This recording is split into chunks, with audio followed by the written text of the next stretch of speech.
আসসালামু আলাইকুম বন্ধুরা, সবাই কেমন আছেন? এই মুহূর্তে রয়েছি টাঙ্গাইল জেলার মধুপুরে।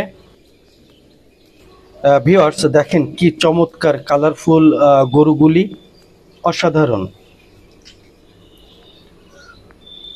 বন্ধুরা দেখেন, এইদিকে একটি গরু পায়ের ব্যায়াম করে, অসাধারণ দেখতে, ভালোই লাগে আমার কাছে। আপনাদের কাছে কেমন লাগে কমেন্টে জানাবেন।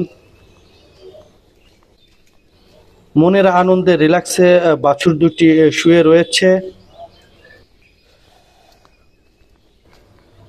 আর এই দিকটাতে বেশ কয়েকটি বড় বড় গাভী এবং ষাঁড় তাদের পছন্দের ঘাস লতাপাতা ঘুরে ঘুরে খাচ্ছে। বিষয়টি আমার কাছে বেশ ভালো লেগেছে।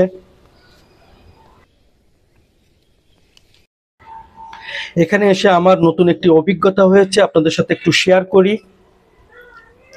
গরু যারা লালন পালন করেন বা ফার্ম করেন, গরুকে যে বেঁধে রেখে দানাদার খাবারের উপর ডিপেন্ড করে যে গরু লালন পালন করা যায়, এই ধারণা থেকে আমাদের বেরিয়ে আসতে হবে।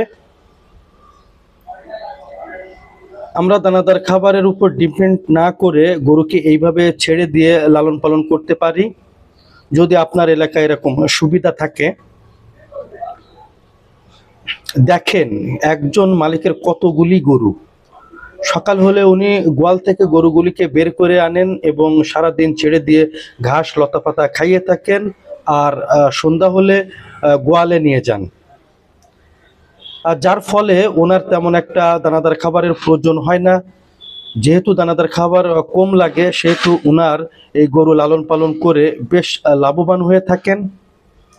আর এখানে অনেকগুলি গরু, 1 2 3 4 5 6 7 8 9 10 11 12 13 14 15 16 17 18 19 20 21 22 23 24 25 26 27 28 29 30 31 32 33 34টি গরু এখানে রয়েছে। পরিশেষে আমার ভিউয়ার্সদের একটা কথাই বলতে চাই, যারা গরু লালন পালন করেন বা করতে চান, অবশ্যই আপনার খামারে দানাদার খাবারের কস্টিং কমিয়ে আনতে হবে আর পর্যাপ্ত ঘাসের ব্যবস্থা করতে হবে। তাহলে আপনি ফার্মে লাভবান হতে পারবেন। সবাই ভালো থাকবেন, সুস্থ থাকবেন।